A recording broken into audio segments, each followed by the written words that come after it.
நபியுனா மூசா அலைஹிஸ்ஸலாத்து வஸ்ஸலாம் அன்னவர்கள் இறைவனை பார்த்து கேட்கிறார்கள், இறைவா, என்னுடன் சுவர்க்கத்தில் இருக்க போகும் நபர் யார் என்று கேட்ட நேரத்தில் இறைவன் நபியுனா மூசா அலைஹிஸ்ஸலாத்து வஸ்ஸலாம் அன்னவர்களுக்கு ஒருவரை குறிப்பிட்டு, இன்னார் தான் உங்களுடன் சுவர்க்கத்தில் இருக்க போகும் நபர் என குறிப்பிட்ட நேரத்தில் அவரை பார்க்க வேண்டும்.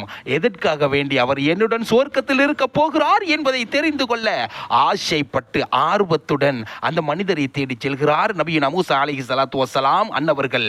அவர்களினுடைய தேடுதல் அங்கே நிறைவேற்றப்படுகிறது. அந்த மனிதர் யார் என்பதை கண்டுகொள்கிறார்கள். அந்த மனிதர் ஒரு இறைச்சி கடையில் வேலை பார்த்து கொண்டிருக்கின்றார். மாலை வரையிலே அந்த மனிதரை உற்று நோக்கி கவனித்த நபியுனா மூசா அலைஹிஸ்ஸலாத்து வஸ்ஸலாம் அன்னவர்கள் கடை அங்கே சாத்தப்படுகிறது. அந்த மனிதரும் ஒரு பார்சலுடன், அதாவது இறைச்சி பார்சலுடன் வீடு நோக்கி செல்கிறார். அவரை பின்தொடர்ந்து சென்ற மூசா அலைஹிஸ்ஸலாத்து வஸ்ஸலாம் அன்னவர்கள் அந்த மனிதர் வீட்டிற்குள் நுழைந்த உடனேயே விருந்தாளியாக உள்ளே வருவதற்காக வேண்டி அனுமதி கேட்டுவிட்டு நபியுனா மூசா அலைஹிஸ்ஸலாத்து வஸ்ஸலாம் அன்னவர்களும் அந்த வீட்டிற்குள் நுழைகிறார்கள். அந்த நேரத்தில் அந்த மனிதர் அந்த வீட்டிலே இருக்கக்கூடிய ஒரு அறைக்குள் சென்று அங்கே உறங்கிக் கொண்டிருந்த ஒரு மூதாட்டியை எழுப்பி அவரை ஒரு கதிரையில் அமரச் செய்து அவர் கொண்டு வந்த இறைச்சி துண்டுகளை சமைத்து சாப்பாடாக அந்த மூதாட்டியினுடைய வாயிலே ஊட்டி விடுகிறார்கள். சந்தோஷப்பட்டவர்களாக அந்த மூதாட்டி சாப்பிட்டு முடிந்ததன் பின்னால் அவருடைய காதிலே ஏதோ ஒரு வார்த்தைகள் கூற அந்த மனிதரும் சிரித்தபடியாக அந்த மூதாட்டினுடைய வாய்களை சுத்தம் செய்து விடுகிறார்கள்.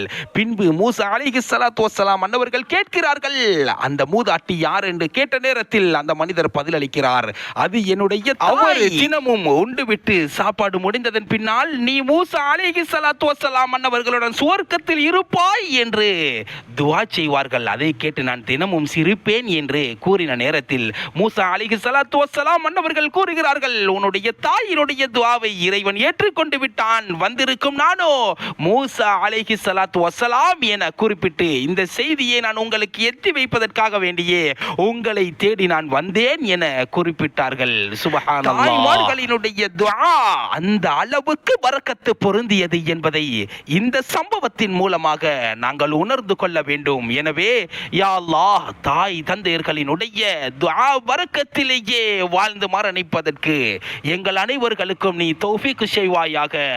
ஆமீன் ஆமீன் யா ரப்பல் ஆலமீன்.